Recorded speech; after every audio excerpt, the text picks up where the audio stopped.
How do you do it all? I like being busy. My priority is the church, then the NAACP. The other boards that I serve upon, we can do those meetings Zoom, some are in person, but it's a great opportunity to serve, and that's what I'm called to do, is to serve. And that's actually exactly what I have written down. You've served our country, retired as a Master Sergeant from the Air Force Reserve.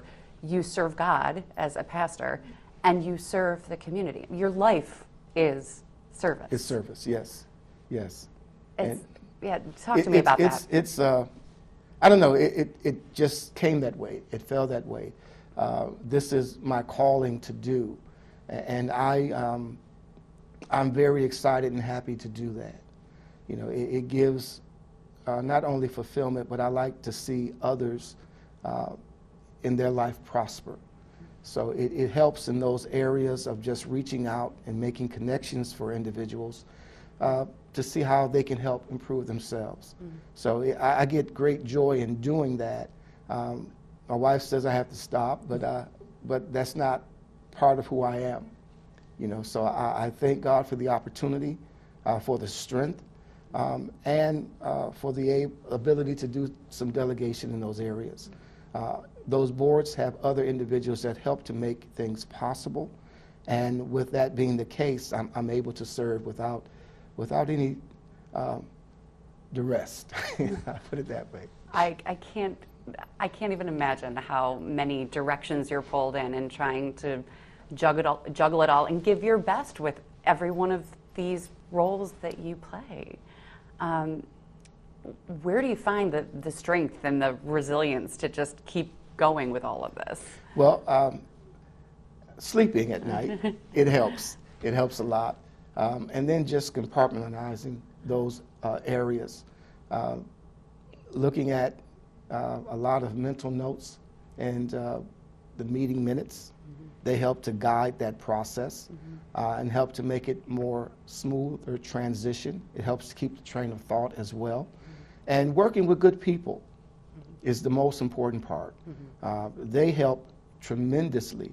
So it's an easier lift when you have good people you're working with. Mm-hmm. All right, let's touch on some of these a little bit more in depth. As NAACP president, when you took the helm in 2016, I looked back at one of your interviews, and you said you wanted to turn the NAACP here from a social agency to a social justice agency. Yes. How do you think that has gone in the 8 years that you've been in that role? It's still turning in that direction. Mm-hmm. We want to make sure that we're enlightening the community on the areas of social justice and enlightening the community on the areas of possibility to where they can play a part in it as well. I tell people, although I'm the president of the local branch of the NAACP here, I am not the NAACP. It takes all of us to make things happen, to help in the moving of social justice in our community, and to bring to light those issues that are concerning most of us. The NAACP, when we look at it, it took its root from the Niagara movement, which started here in this very location that we're in right now. And then after that, the precursor for that was the NAACP. Our branch is 110 years old. The NAACP Founders Day was on the 12th of February, and they're celebrating 116 years old. So we're one of the oldest branches of the NAACP. But in the move of social justice, we need to make sure that we educate our community on those areas. And we find that a lot of times people don't know about the NAACP until they get in trouble and they need someone to advocate for them on their behalf. And we played that role. We're there to help in any area that we can. But again, to move the needle, we need to educate our community on what's going on out there, on any area in which social justice has affected us. And it has affected us tremendously in many areas. So it's an ongoing educational process to make sure our community is informed. Mm-hmm. Black Lives Matter was almost 10 years ago now, but it's something that lives with you every single day. It doesn't go away. As long as I have breath in my body, I will always be black. So, you know, it's something that I cannot get away from, and nor do I want to get away from. I am proud of my heritage. I am proud of who I am. I'm proud of my parents who've invested and trusted in me, who've instilled principles and life values and morals in me. I'm proud of our community. We have been resilient to a lot of things that have happened, not in and of ourselves, but that have been forced on us in our community. One of the projects that we're working on and that we've just completed is an initiative to help revitalize Jefferson. This was a project that took some doing, it took some undertaking, it took a lot of community effort to look at where Jefferson is now and where Jefferson was and what Jefferson could be.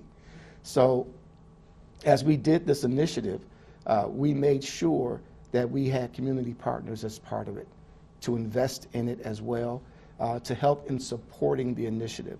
We had experts that came in from around the country and looked at where we were looking at as far as Jefferson from Main to Myrtle Street to see what type of developments or redevelopments can happen to the Jefferson area.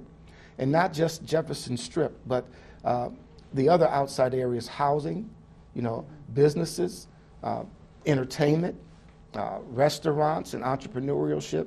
We wanted to make sure that we did a full scape of what can take place on Jefferson Avenue. And that was done, and we have a report that we're working on now, and we'll bring out more of that information to the community. But as we develop it, we have a local organizing committee that's working on that, so we can bring out all those details in that study or initiative. I don't like to call it a study, an initiative that can help in Jefferson. And one of the unique things about that is that all of the monies that was raised for that initiative was without city monies. And we wanted to make sure that we own this initiative and that the city can be a partner with us, but they don't own the initiative. We know that the city, we need the city to work on a lot of the things, and a lot of the initiatives that the city have, they kind of marry one another. The city did give us some in-kind service, which was great, and we appreciate that. But it's something that sometimes when a municipality owns something, they can just put it under the blanket. But this is something that will be a point of contention for any elected official who wants to be in office for the city of Buffalo.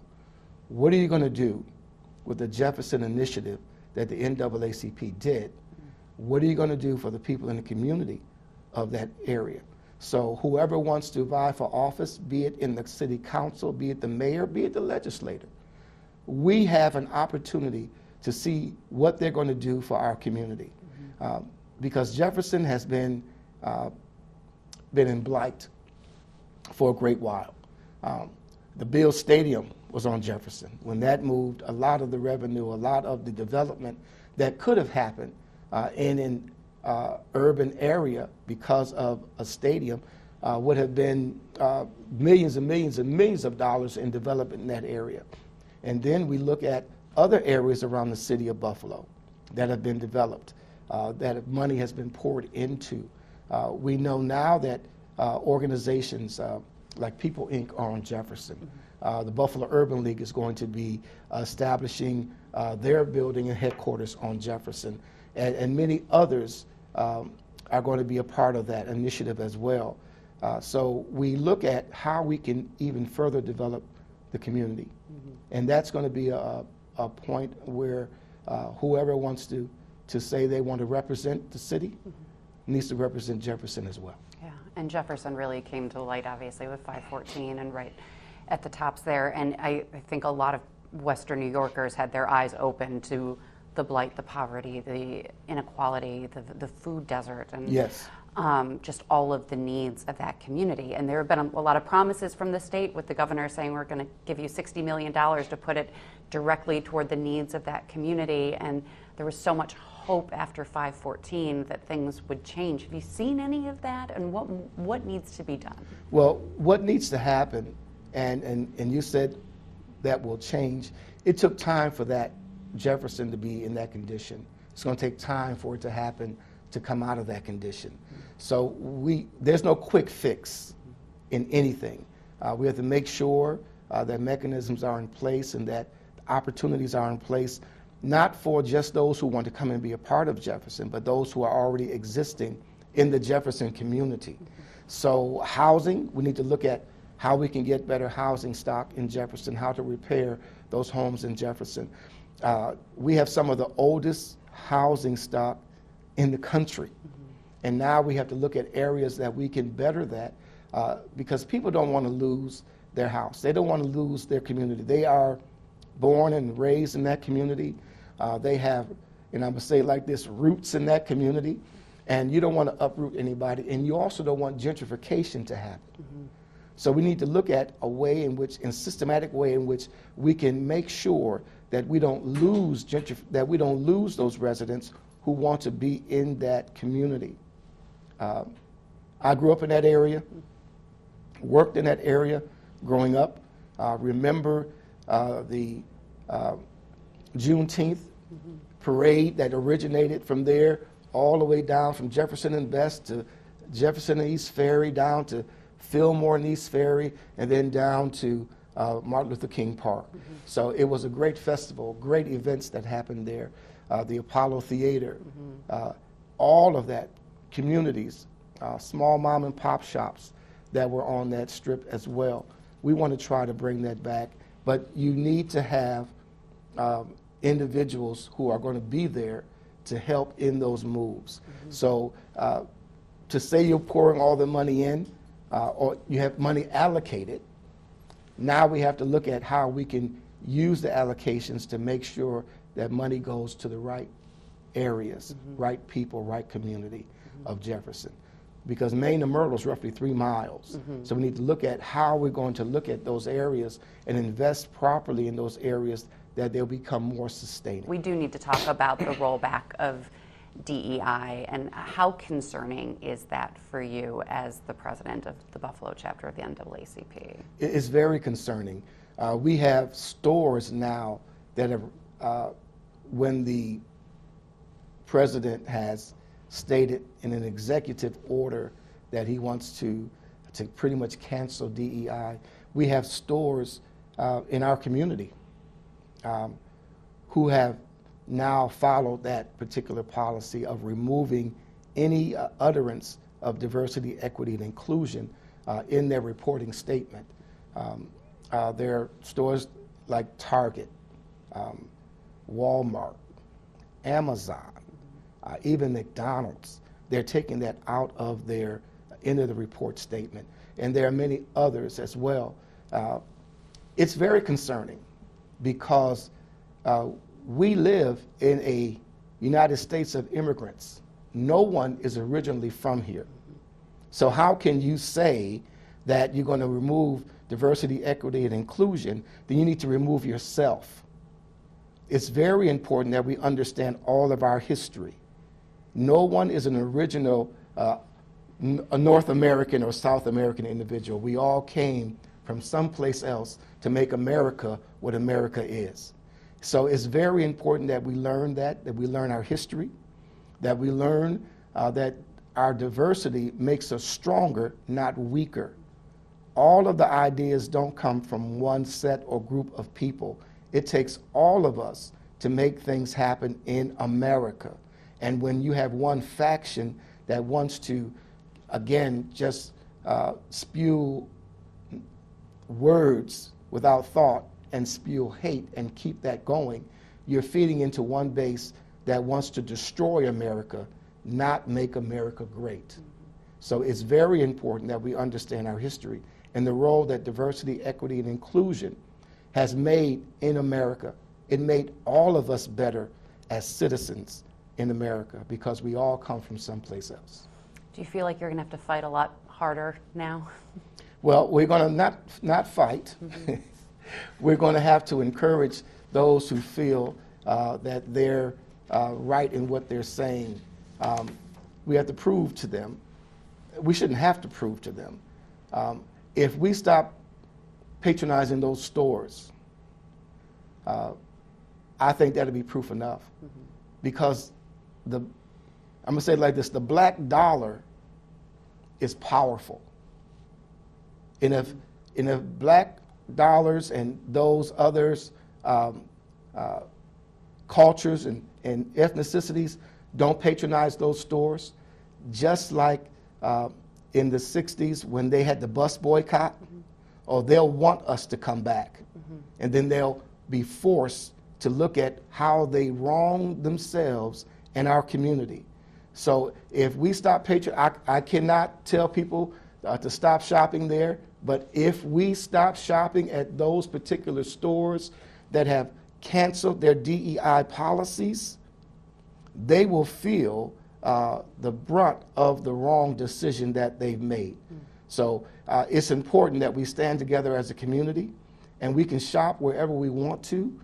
We don't have to go to those places that don't want us there. If you don't want me there, then I won't spend my dollar there. And it's very important. The black dollar is very important. The immigrant dollar is very important. And if you don't want us to be hired at your place of employment, then we don't have to spend our money there. And it's very important that we make a stand and make a statement to let them know the error of their ways. What does it mean to you to be the president of the NAACP here? I'll share this with you.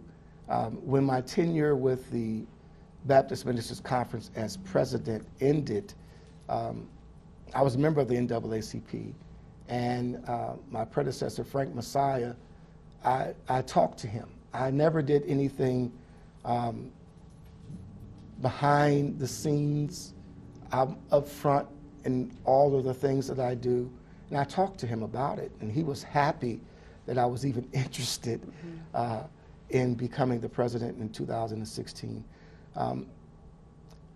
I was encouraged. I felt up to the challenge, and I wanted to help our community in a different capacity. So emotionally, it was very, very satisfying to do, and I felt a sense of pride to be where I am right now, to better serve my community in this capacity. It gives an opportunity for even my grandchildren to learn more about what the NAACP, the National Association for the Advancement of Colored People, means, and how they can play an important role in being cast in the history of where we come from. It's not a sense of accomplishment, because there's still a lot more to do. And I'm not resting on my laurels until we make some headway. And one of the things that I also want to do, I want to help bring someone else up to take my place. And it's very important that we have a continuation plan, that we raise the next generation to be as eager and as forthright and as mad and as provoked to do what is right for our community and for our people. So it's very important. And I felt not a sense of accomplishment, because I'm not there yet. There's still work that we need to do. There's still work that I want to do even in this presidency, not to build a legacy for myself, but to help our community grow and thrive. And to lay the bricks and the foundation for your grandson and your granddaughter to Yes. live in a better Buffalo than Better we have Buffalo. right now. But if they choose to stay in Buffalo, a better Buffalo, or wherever they go, because the NAACP is all across the United States to build a better wherever they go. So it's very important to me that we leave that legacy to help our community grow. Let's transition to 514. How have you seen things change in our community since that terrible day nearly 3 years ago, and what still more needs to be done? Well, one thing that I am very happy for is that our community did not implode. There were no riots in the street. There were no breaking of windows. There were no flipping of cars. Our community came together. And it's bittersweet because we should be together all along. It shouldn't take a heinous act in order for us to come together. We've seen more opportunities for food to come to the area. You made a statement before about food desert. A food desert is a man-made occurrence. Food apartheid is something that was done by man. It wasn't a natural occurrence. So because of some of the lack of investment and the lack, when I say lack of investment, it's not just in the political arena, but we look at food chains that did not want to come to that area. And Tops was the one that stepped up, but there were others that could have happened as well. I grew up in that area, and there in the William and on William and Jefferson, in that community, there was a flood of grocery stores there as well. You know, so our community has been disinvested from the food chains and also from other factions in the political arena. But we've seen people come together from all cultures, hugging each other, supporting one another. And that's still happening today. With the 514 memorial that we're going to be doing, we're finding a lot more people wanting to come and serve and wanting to, they're saying to me, what can I do? And one of the things that has happened is that we have a 501c3 that we're putting together for the 514 memorial. And now we have an opportunity where people can give. We're still in the process of establishing that, and then we're going to be announcing that so people have an opportunity to give. This project that we're undertaking, just for the construction of it, we did have a viewing of the proposed monument or memorial, and the price tag of that is roughly $15 million, and that's for construction. But we want it to be something that will be lasting. We want it to be in perpetuity.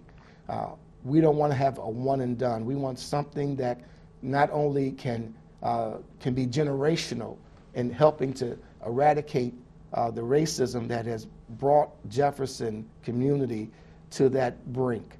So we want to look at how we can make this an educational tool, one in which people can look at it for respite, one in which people can look at it and just have a sense of, okay, this has happened, now what's going to happen, a learning tool for this monument for our whole community, not just the Jefferson area, but we want to work with the public schools to let them know that this is what happened and this is what we can do to prevent these things from happening again.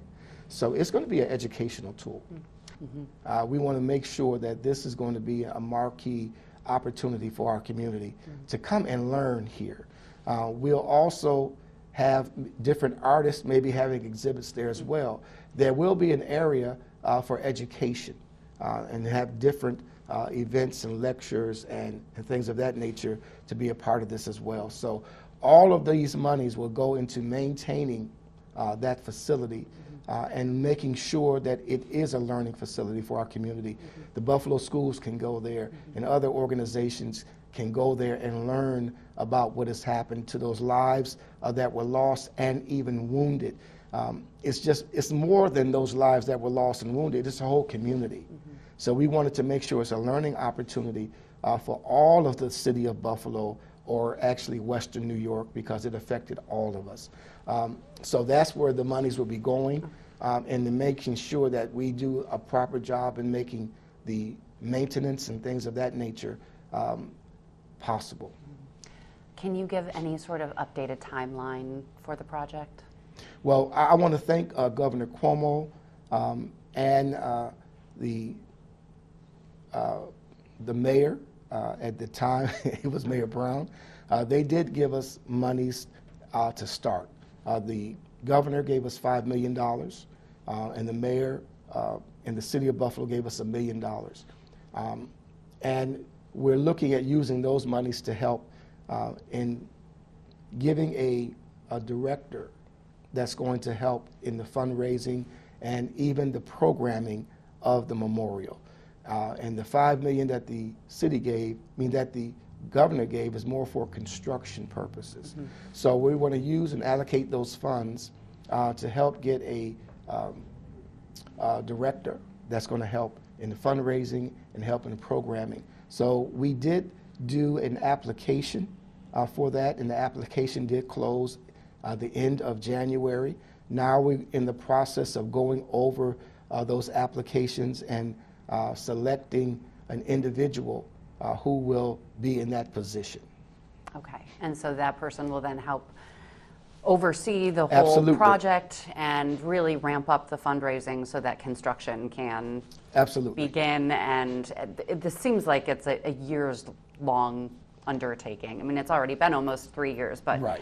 a slow process to get the RFPs, to get the whole project going, and it likely will be several more years before we see it. Hopefully not. Okay. Hopefully not. Hopefully we can have a shovel in the ground within the next, I would say, 6 months to a year. That's our hope, that we would like to have a shovel in the ground and start the process. But you've said you want to get it done right because Correct. you've only got one opportunity to do it right. Absolutely. But that's our hope. I've had a magic wand, it'd be done tomorrow. But that's our hope, is to have a shovel in the ground and then start the process.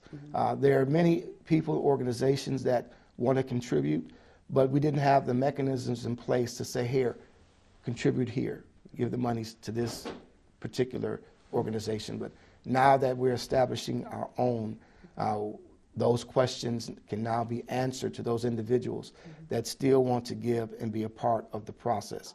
And believe me, there are many that are just waiting for the opportunity.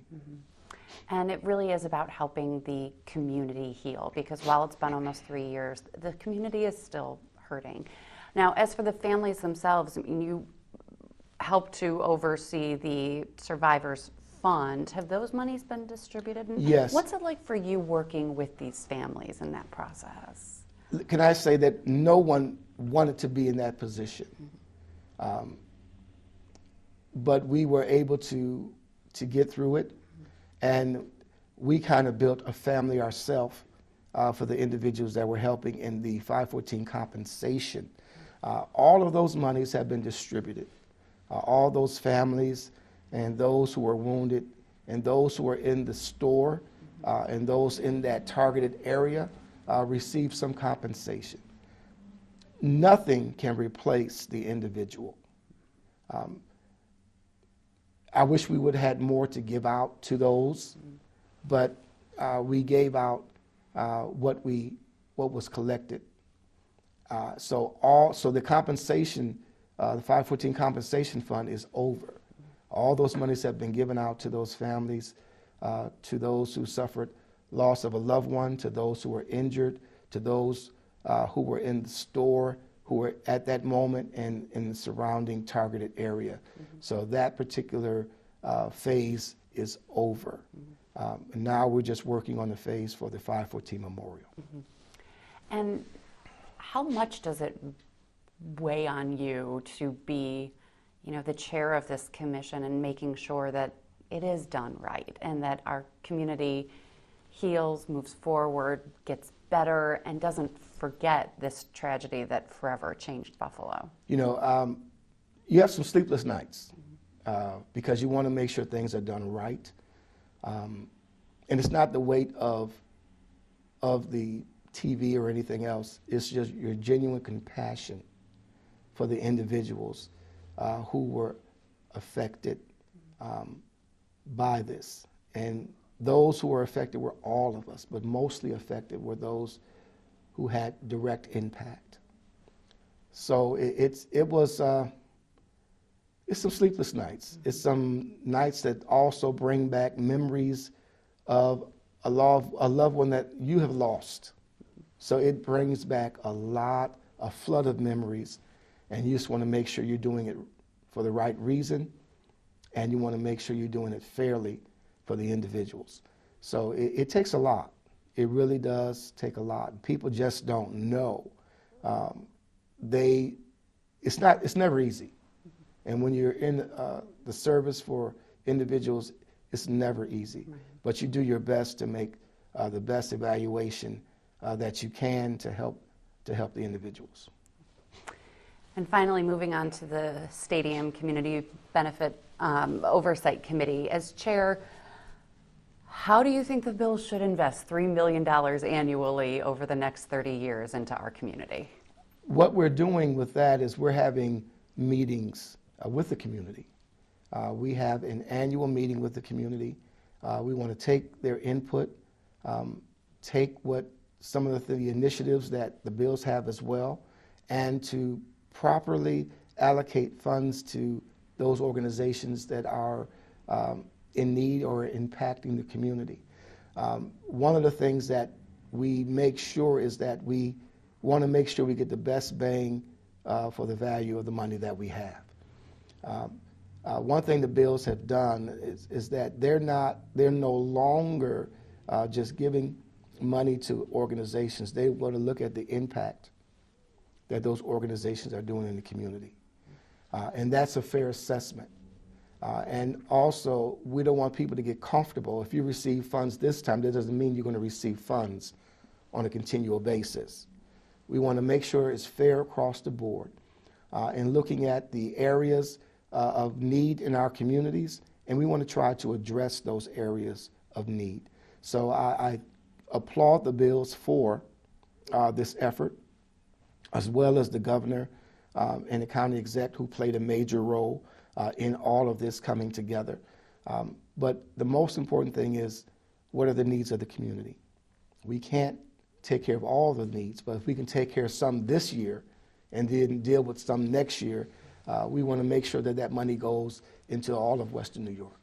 Can you specifically say where you would like to see some of it go? I mean, saying the needs of the community, there are a lot of needs. And you're right, and there are a lot of needs. Mm-hmm. And to be in this position to just name some, I don't want anyone to think, okay, he said my organization, so that means I'm going to receive something. I can't say that, but we want to make sure that we do a fair assessment and make sure that the overall needs of our community, Western New York, are being met. But for the bills to commit themselves with this new stadium to build in Western New York and to stay here for 30 years, I mean, it really is amazing how your role in making sure that their money is going to the needs of our community. You, again, like so many other elements of your life, you're setting that foundation and making sure that we can grow from the resources that we have here. If we can't do anything positive in our life, it's not worth living. We are here to serve. I'm here to serve. And every aspect of my life has been going to service in one way or another. But let me just say that the Bills organization, they have been allocating monies to the community for a while. But now with this is the first of its kind agreement, the Community Benefits Oversight Committee.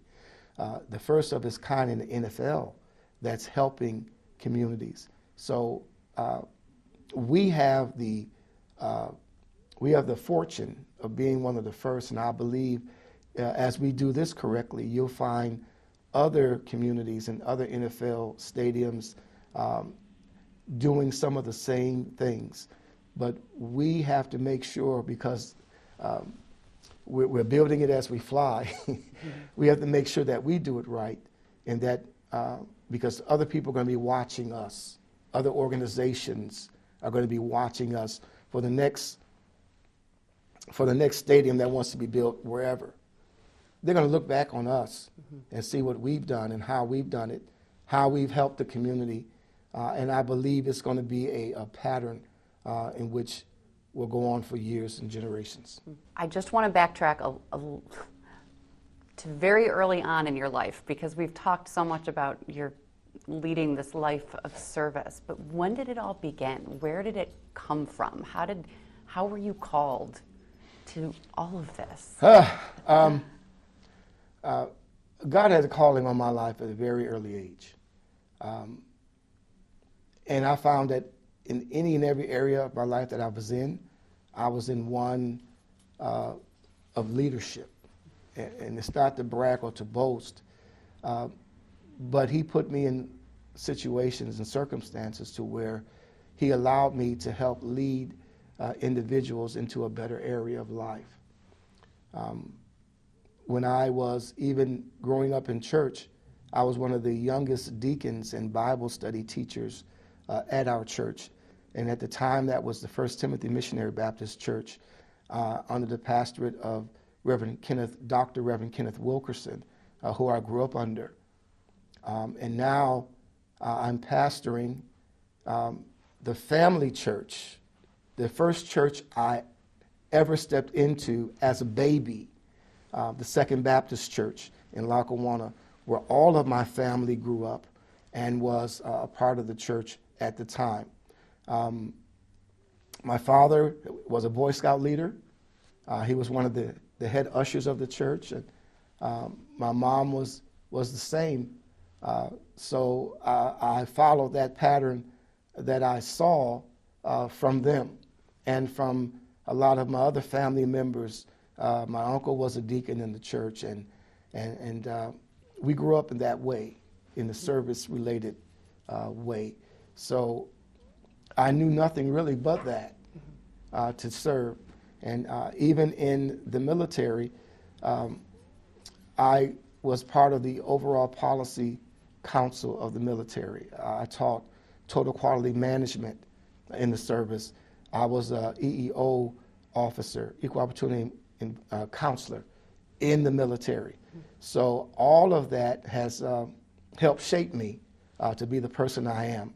And being in leadership here at the NAACP is just a carry-on for that. And even being a pastor at the Second Baptist Church is a carry-on for the grooming that the Lord has brought me through to place me where I am today. And truly one of the selfless among us in our community.